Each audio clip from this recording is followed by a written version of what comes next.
yes or no question, but basically, if your company's gone through any sort of merger or acquisition recently that results in disparate systems or technologies, so has your company gone through M&A, and have you now disparate systems and technologies?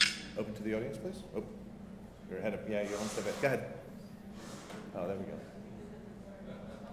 Do we have to redo that? Okay. Let's redo that one. Let's redo that one.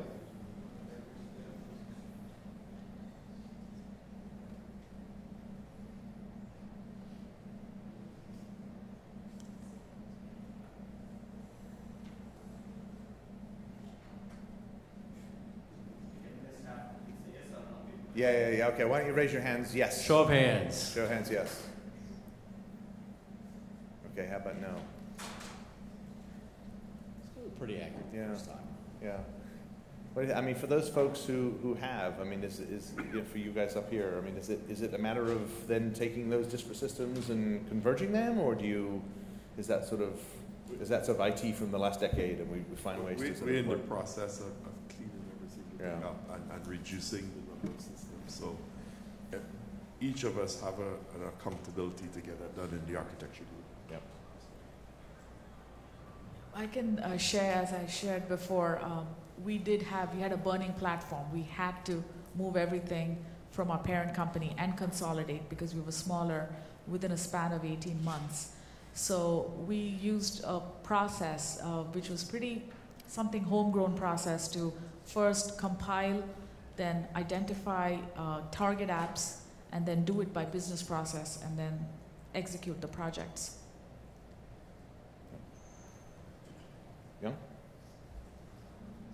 I'm going to relate experiences from some of our customers. Depending on the customer, there are some who prefer to do ERP rollout and go to a single ERP, and then roll out like collaboration and other solutions.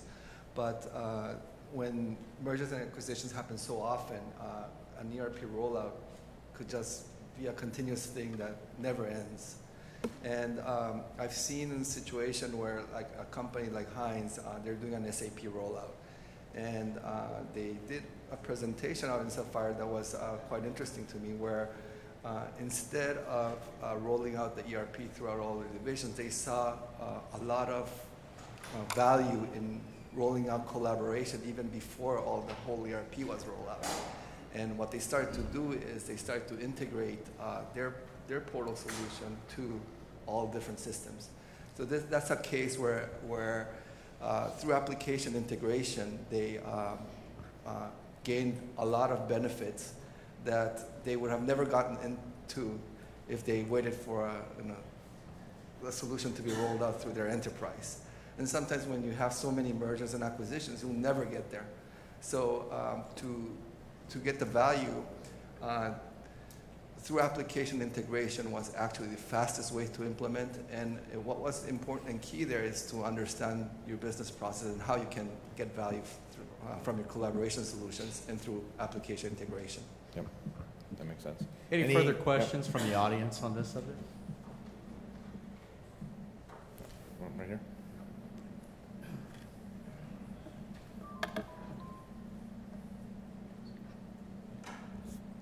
I'm interested in hearing about any packaging and labeling solution that Tech Solution has experience or help it integrate the companies.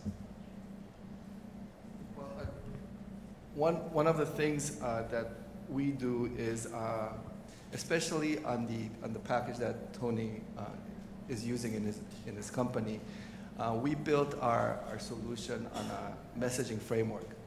And our legacy in that solution was actually to connect systems. We were doing B2B. So in many of our customers, what we do is integrate several disparate systems, present us all the data to a single solution. In the case of Tony, he already had implemented web methods. So in what we have done is we're open to covering the space that he hasn't been able to solve. So even though we have our own EIA EIA layer or application integration layer to communicate with different systems. We just connect it to web methods. So we have a myriad of different packages, and we can take, and what we're doing with some of our package tracking is integrating that into this messaging layer as well. We're integrating XPC and looking at what methods to integrate the two solutions, so we can offer a better integration method, a more standardized integration method, and also use industry standards to integrate with other packages. I'm not sure if I answered your question there, but. The question was, like Prism or Enlabel or SAP. I just wanted to know if Take has a solution for packaging and labeling. We manufacture product, we're going to put a label on the product. That's the question I'm asking. Yes, that's actually on our data collection side. We have what we call CLM. Believe me, we can talk to you about that at label management. So we'll take it offline and talk to you about it. Okay. So please join me in thanking the panelists. That was great. Thank you.